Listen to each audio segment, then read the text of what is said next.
월드컵 개막이 불과 2달여 앞으로 다가온 바로 이 시점, 대표팀을 둘러싼 흉흉한 소문들이 이제는 걷잡을 수 없이 번지고 있습니다. 그런데 더 소름 돋는 건 그 소문들이 하나하나 너무도 선명하게 사실처럼 맞아떨어지고 있다는 점입니다. 해외에서는 손흥민을 비롯한 한국 선수들에 대한 높은 평가와 경계심이 연일 쏟아지고 있습니다. 하지만 정작 대표팀 성적을 두고는 도무지 이해할 수 없다는 반응이 이어지고 있습니다. 정말 좋은 선수들은 다 모여 있는데 왜 결과는 이렇게 처참하냐는 말입니다. 그리고 최근에는 카스트로프의 대표팀 이탈을 둘러싸고 돌던 흉흉한 이야기들까지 현실처럼 드러나며 더 큰 충격을 안기고 있습니다. 일각에서는 대체 홍명보 감독이 이렇게 최고의 선수들을 데리고 어떻게 이런 결과를 만들어내는지 이해할 수 없다는 비판이 거세게 터져나오고 있습니다.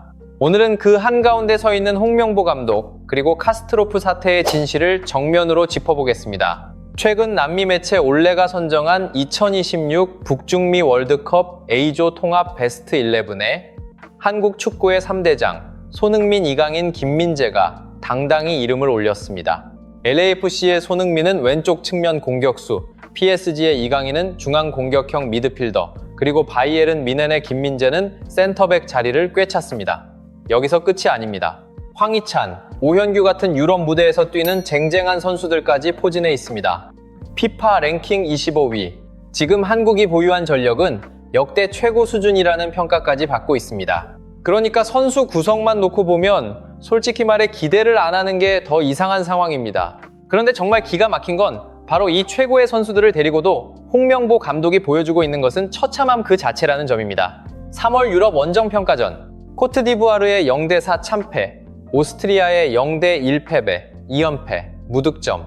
월드컵을 앞둔 마지막 모의고사에서 대표팀은 보란듯이 무너졌습니다. 그런데 귀국 인터뷰에서 홍명보 감독은 팀으로서는 큰 도움이 된 평가전이었다고 말했습니다. 0대4로 박살난 경기가 도움이 됐다는 겁니다. 정말 듣는 사람 귀를 의심하게 만드는 말이었습니다. 하지만 실제로 그 한마디 안에 지금 이 감독이 어떤 감각으로 팀을 이끌고 있는지가 그대로 드러났습니다. 결과는 참혹한데 상황 인식은 너무 느슨했습니다. 이게 지금 가장 큰 문제라는 겁니다.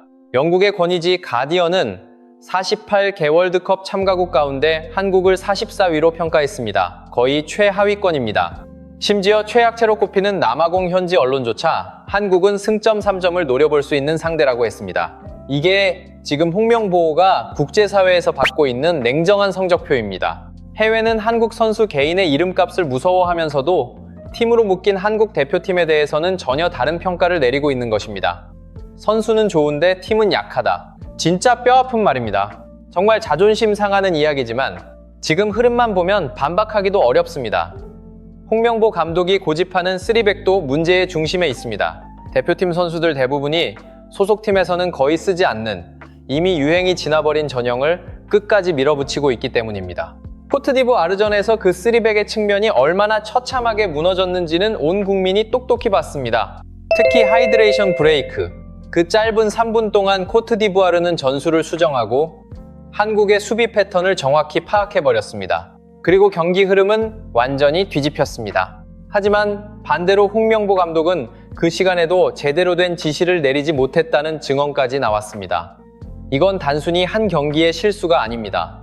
위기 상황에서 벤치가 얼마나 무기력했는지를 보여주는 장면이었습니다. 여기에 더해 세계 최고 수준의 센터백 중 한 명으로 평가받는 김민재를 3백 중앙에 배치하면서 가장 강력한 장점인 1대1 수비 능력까지 원천 봉쇄해버렸습니다.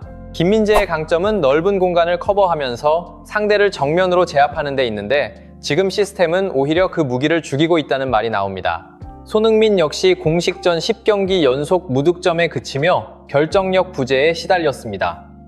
대표팀의 얼굴이자 가장 확실한 한방이어야 할 선수가 침묵하고 있는 겁니다. 하지만 정말 문제는 선수 개인의 부진이라기보다 그 자산을 쓰는 방식입니다. 최고의 자산을 최악의 방식으로 소모하고 있다는 말, 지금 대표팀을 가장 정확하게 설명하는 표현일지도 모릅니다. 전 국가대표 골키퍼 김영광도 결국 참다 입을 열었습니다. 자신의 유튜브 채널에서 그는 한국이 이 상태로 가면 대량 실점으로 월드컵 3전 전패할 것이라고 경고했습니다. 약속된 플레이가 하나도 없다고도 했습니다. 이건 감정적인 비난이 아닙니다. 축구를 보는 눈이 있는 사람이라면 누구나 느낄 수 있는 절박한 경고에 가깝습니다. 그러니까 지금의 위기는 단순한 팬들의 어그로성 반응이나 과한 비난이 아니라는 겁니다. 오히려 축구를 오래 본 사람들일수록 더 심각하게 보고 있습니다. 그만큼 지금 대표팀 내부의 구조와 방향이 심상치 않다는 뜻입니다. 그리고 이제 카스트로프 이야기를 해야 할 시간입니다. 사실 오늘 이 이야기의 핵심은 여기서부터 시작된다고 봐도 과언이 아닙니다. 심각한 부상으로 오스트리아전 직전에 팀을 떠난 카스트로프가 독일에 돌아가자마자 다시 날아다니기 시작했기 때문입니다. 그래서 팬들 사이에서는 오래전부터 돌던 흉흉한 시나리오가 다시 고개를 뜸히 들고 있습니다. 카스트로프의 실망과 절망, 그리고 결단이 결국 자진 이탈이라는 형태로 이어진 것 아니냐는 이야기입니다. 처음에는 음모론처럼 들렸던 말들이 시간이 갈수록 너무 현실처럼 맞아떨어지고 있습니다. 독일인 아버지와 한국인 어머니 사이에서 태어난 헤스 카스트로프. 그는 독일 연령별 대표팀의 부름을 받을 수도 있었지만 결국 어머니의 나라 대한민국을 선택했습니다. 그 선택은 가벼운 결정이 아니었습니다. 카스트로프와 그의 어머니가 태극마크를 이야기하던 장면은 보는 사람들 눈시울을 붉히게 할 정도였습니다. 그만큼 진심이 느껴졌고 그 마음이 얼마나 컸는지 많은 사람들이 알 수 있었습니다. 그런데 정말 안타까운 건 그렇게 큰 마음으로 대표팀을 선택한 선수에게 돌아온 대우가 너무 싸늘했다는 점입니다. 진심으로 왔는데 정작 대표팀 안에서는 그 진심을 제대로 받아주지 못한 분위기였습니다. 홍명보 감독은 처음부터 카스트로프를 당혹스럽게 만들었습니다. 소집은 했지만 출전 기회는 거의 주지 않았습니다. 중원의 핵심 선수들이 줄줄이 부상으로 이탈한 상황에서도 카스트로프는 벤치를 지키거나 후반 막판 5분 남짓 뛰는 것에 그쳤습니다. 팬들 사이에서 왜 굳이 불렀느냐는 지적이 터져 나온 것도 당연했습니다. 필요한 선수처럼 데려와 놓고 정작 제대로 쓰지 않았기 때문입니다. 더 답답한 건 이게 한 번으로 끝난 게 아니라는 점입니다. 카스트로프를 둘러싼 대우 방식 전체가 계속해서 묘하게 어긋나 있었습니다. 심지어 홍명보 감독은 카스트로프를 귀화시키는 과정에서도 복잡한 문제가 많다, 나중에 생각해야 할 문제라는 식으로 선을 그은 적도 있었습니다. 정말 듣는 사람 입장에서는 황당할 수밖에 없는 말이었습니다. 독일로 데려갈 수도 있었던 선수를 향한 태도로는 도저히 납득하기 어려운 발언이었기 때문입니다. 정말 마음을 걸고 한국을 택한 선수에게 저런 식의 거리두기 발언은 상처가 될 수밖에 없습니다. 대표팀이 선수에게 확신을 줘도 모자랄 판에 오히려 이 선수의 밥줄 같은 미래를 너무 가볍게 다루는 것처럼 비쳤기 때문입니다. 3월 A매치 직전 카스트로프는 친정팀 FC 세른과의 라인 더비에서 경기 시작 28초 만에 골을 터뜨렸습니다. 거기서 끝이 아니었습니다. 도움까지 기록하며 그야말로 인생 경기라 불릴 만한 활약을 펼쳤습니다. 그런데 더 놀라운 건 그 다음이었습니다. 심각한 발목 부상을 입었는데도 교체를 거부하고 다시 그라운드로 돌아왔습니다. 그리고 무려 30m 거리에서 환상적인 중거리 슈팅을 꽂아 넣으며 멀티골까지 완성했습니다. 독일 빌트지와의 인터뷰에서는 토할 것 같은 통증을 이를 악물고 버텼다고 털어놨습니다. 그 정도 투혼을 보여준 선수였습니다. 그리고 바로 그 몸으로 대표팀에 합류했습니다. 여기까지 보면 이 선수의 마음이 얼마나 진심이었는지는 굳이 길게 설명할 필요도 없습니다. 그런데 대표팀에서 돌아온 결과는 너무 허망했습니다. 코트디부아르전에서는 벤치에만 머물렀고 이후에는 부상 악화를 이유로 소집 해제, 그리고 독일로 귀국했다는 소식이 전해졌습니다. 공식 발표는 발목 염좌 악화였습니다. 겉으로만 보면 납득할 수도 있는 설명입니다. 하지만 정말 이상한 건 그 다음 장면이었습니다. 소속팀에 복귀하자마자 카스트로프는 곧바로 선발 풀타임을 소화했습니다. 분데스리가 첫 도움까지 기록했고 팀 내 최고 평점 8.0을 받았습니다. 기회 창출 횟수는 양팀 통틀어 가장 많았습니다. FC 헤른전 멀티골에 이어 2경기 연속 공격 포인트까지 올렸습니다. 여기서 팬들이 의문을 품는 건 너무나 당연합니다. 정말 부상 때문에 대표팀에서 뛸 수 없었던 선수라면 복귀하자마자 이런 퍼포먼스가 가능했겠느냐는 겁니다. 그래서 팬들 사이에서 오래전부터 떠돌던 흉흉한 소문들이 다시 살아나기 시작했습니다. 부상 악화가 전부가 아니었다는 이야기입니다. 정말 이유가 그것뿐이었다면 이렇게 모든 정황이 묘하게 맞아떨어질 리 없다는 반응이 쏟아졌습니다. 코트디부아르전에서 대표팀 수비가 완전히 붕괴되는 걸 벤치에서 지켜본 카스트로프, 그리고 경기 후 홍명보 감독이 긍정적인 부분도 확인했다며 사실상 선수들에게 책임을 돌리는 듯한 인터뷰를 내놓는 장면까지 목격한 카스트로프. 과연 그런 상황에서 이 선수가 대표팀 안에서 월드컵 엔트리에 들어갈 희망을 찾을 수 있었겠느냐는 말이 나오는 겁니다. 진짜 문제는 몸이 아니라 마음이 완전히 꺾인 것 아니냐는 겁니다. 부상을 참고 대표팀에 합류했는데 결국 기회조차 받지 못하고 내부 분위기까지 바닥을 치는 듯한 장면들을 직접 본 선수라면 실망하지 않는 게 오히려 더 이상할 수 있습니다. 실제로 대표팀 내부의 신뢰가 이미 많이 흔들리고 있다는 이야기들도 여러 경로를 통해 전해지고 있습니다. 물론 아직 공식적으로 확인된 모든 사실이 있는 것은 아닙니다. 하지만 정말 무서운 건 소문과 정황이 점점 따로 놀지 않는다는 점입니다. 선수들이 느끼는 허탈감, 감독이 보여주는 납득하기 어려운 선택, 그리고 외부로 흘러나오는 미묘한 반응들, 이것들이 전부 한 방향을 가리키고 있다는 점에서 불안감은 점점 커지고 있습니다. 카스트로프만의 문제가 아니라는 점도 더 큰 충격입니다. 코트디부아르전 이후 여러 선수들이 적잖은 충격을 받은 것으로 알려지고 있습니다. 이건 단순히 한 경기에서 대패해서 기분이 가라앉은 수준의 문제가 아니라는 겁니다. 팀이 어디로 가고 있는지, 감독이 무엇을 하려는 건지, 선수들이 무엇을 믿고 뛰어야 하는지에 대한 근본적인 혼란이 생기고 있다는 말입니다. 월드컵을 앞둔 시점에서 이런 분위기가 형성된다는 건 정말 치명적입니다.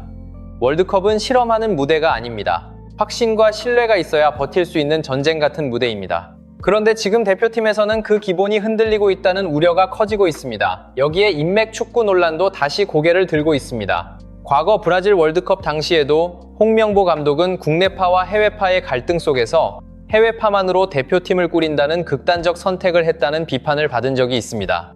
그리고 지금도 본인이 신뢰하는 특정 선수들 중심의 기용이라는 의혹이 끊이지 않고 있습니다. 물론 감독에게 자기 스타일과 선호가 있을 수는 있습니다. 하지만 국가대표팀은 개인의 사조직이 아닙니다.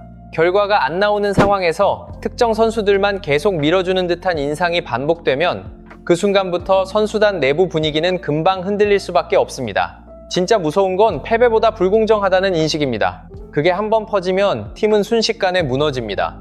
수석 코치 아로소를 둘러싼 논란도 그냥 넘길 수 있는 장면이 아니었습니다. 아로소는 자국 매체와의 인터뷰에서 마치 자신이 훈련과 전술을 총괄하는 것처럼 들리는 발언을 해 논란의 중심에 섰습니다. 나중에 해명과 기사 삭제로 수습되는 듯 했지만 이미 많은 사람들은 대표팀 내부 균열의 심각성을 보여주는 상징적인 사건으로 받아들였습니다. 누가 진짜 전술을 잡고 있는지, 누가 선수단을 컨트롤하고 있는지, 지휘체계가 얼마나 명확한지에 대한 의문이 밖으로 터져나온 셈이기 때문입니다. 정말 큰 팀일수록 이런 문제는 더 치명적입니다. 겉으로는 조용해 보여도 안에서 방향이 갈라지기 시작하면 결국 경기장에서 티가 날 수밖에 없습니다. 그리고 한국 대표팀은 지금 딱 그런 불안한 그림자 안으로 들어가고 있다는 말이 나옵니다. 카스트로프의 SNS 메시지는 그래서 더 오래 마음에 남습니다. 기다려주신 분들께 경기로 보답하고 싶었는데 마음이 무겁다. 얼른 회복해서 더 강해진 모습으로 돌아오겠다는 그 짧은 글. 정말 짧은 문장이었지만 그 안에는 설명되지 않은 감정이 너무 많이 담겨 있었습니다. 단순한 부상 선수의 인사치레처럼 보기에는 분위기가 너무 무거웠습니다. 오히려 하고 싶은 말을 전부 삼킨 채 최대한 조심스럽게 남긴 흔적처럼 느껴졌다는 반응도 많았습니다. 정말 이상한 건 그는 소속팀으로 돌아가자마자 다시 날아다녔다는 점입니다. 그 몸으로 왜 대표팀에서는 단일 분도 뛰지 못했는지 이 질문은 시간이 갈수록 더 크게 남습니다. 그리고 바로 그 지점에서 사람들은 묻게 됩니다. 도대체 대표팀 안에서 무슨 일이 벌어지고 있었던 것이냐고 말입니다. 카스트로프가 겪어야 했던 이 충격적인 이별의 이면에는 과연 무엇이 있었는지, 대표팀 내부에서는 어떤 분위기와 어떤 대화가 오갔는지 그 진실은 아직 수면 아래에 가라앉아 있습니다. 하지만 정말 중요한 건 이런 이야기들은 끝내 숨길 수 없다는 점입니다. 내부가 흔들릴 때는 반드시 흔적이 남습니다.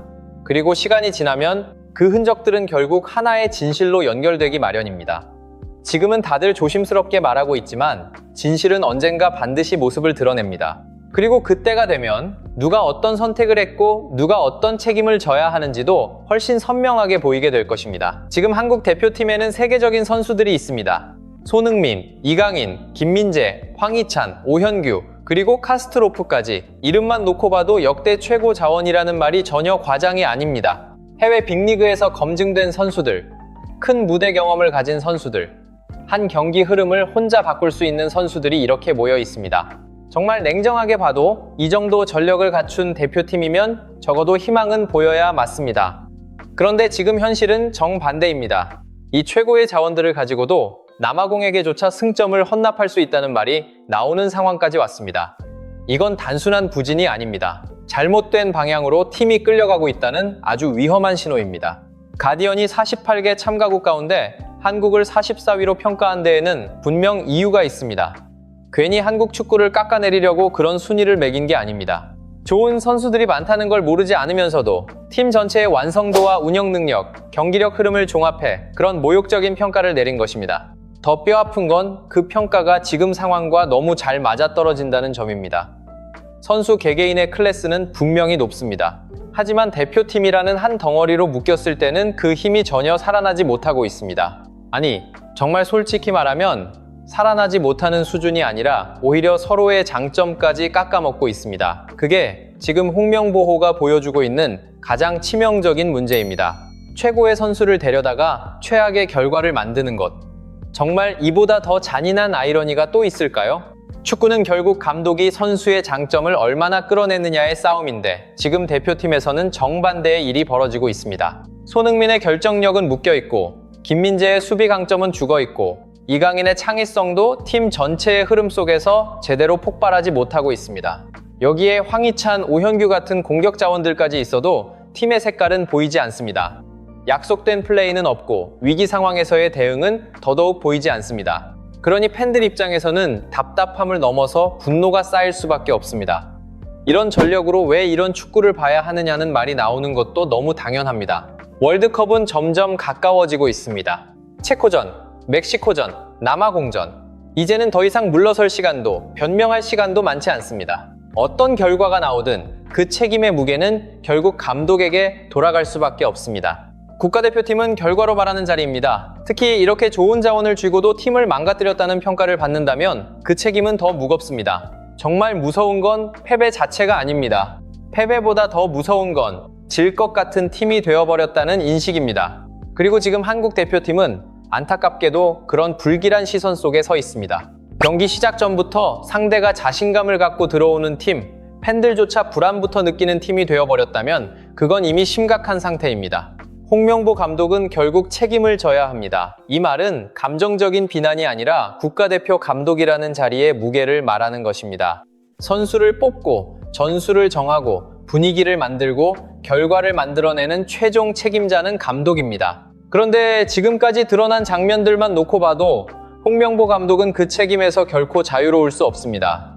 3백 고집, 납득하기 어려운 선수 활용, 카스트로프 사태를 둘러싼 의문, 그리고 대패 이후의 현실감 없는 발언까지 모든 조각들이 하나로 모이면 팬들이 왜 이렇게 격앙돼 있는지 이해할 수밖에 없습니다. 정말 이쯤 되면 단순히 운이 없었다거나 준비 과정의 시행착오였다고 넘길 수 있는 단계가 아닙니다. 모든 진실은 결국 드러납니다. 지금 당장은 정확히 밝혀지지 않은 부분이 있더라도 대표팀 내부에서 어떤 일들이 벌어지고 있었는지, 누가 어떤 선택을 했고 누가 어떤 상처를 남겼는지는 시간이 지나면 반드시 수면 위로 올라오게 되어 있습니다. 카스트로프가 왜 그렇게 허무하게 떠나야 했는지, 왜 대표팀에서는 기회를 받지 못했는지, 왜 소속팀 복귀 직후 전혀 다른 선수처럼 날아다닐 수 있었는지, 그 모든 질문들은 사라지지 않습니다. 오히려 시간이 갈수록 더 날카롭게 남을 것입니다. 그리고 그 진실 앞에서 결국 책임져야 할 사람은 책임을 피할 수 없습니다. 지금 한국 축구가 팬들에게 주고 있는 감정은 기대가 아니라 불안입니다. 설렘이 아니라 답답함입니다. 그런데 정말 안타까운 건 이 불안이 근거 없는 어그로가 아니라는 점입니다. 다들 너무 선명하게 보고 있기 때문입니다. 좋은 선수들은 있는데 팀은 무너지고 있고 대표팀 안에서는 이상한 기류가 감돌고 있으며 경기력은 월드컵을 앞둔 팀이라고 보기 어려울 정도로 흔들리고 있습니다. 이런 상황에서 팬들이 분노하고 걱정하는 건 너무도 자연스러운 일입니다. 오히려 아무 말도 안 하는 게 더 이상할 정도입니다. 월드컵은 다가옵니다. 그리고 그 무대는 냉정합니다. 이름값도 변명도 기대감도 결국 결과 앞에서는 아무 의미가 없습니다. 체코전이든 멕시코전이든 남아공전이든 그 결과가 어떻게 나오든 이제 홍명보 감독은 반드시 평가를 받아야 합니다. 그리고 필요하다면 반드시 책임도 져야 합니다. 역대 최고의 자원을 들고도 최악의 결과를 만든다면 그건 그냥 실패가 아닙니다. 한국 축구 전체에 남는 깊은 상처가 됩니다. 그래서 지금 이 문제를 끝까지 봐야 하는 겁니다. 그래서 지금 이 진실을 외면하면 안 되는 겁니다. 결국 마지막에 남는 질문은 하나입니다. 이렇게 좋은 선수들을 데리고 왜 여기까지 망가졌느냐는 것. 그리고 그 질문의 끝에는 누구도 피할 수 없는 책임이 기다리고 있습니다. 모든 진실은 드러납니다. 그리고 그때 홍명보 감독은 반드시 책임져야 합니다.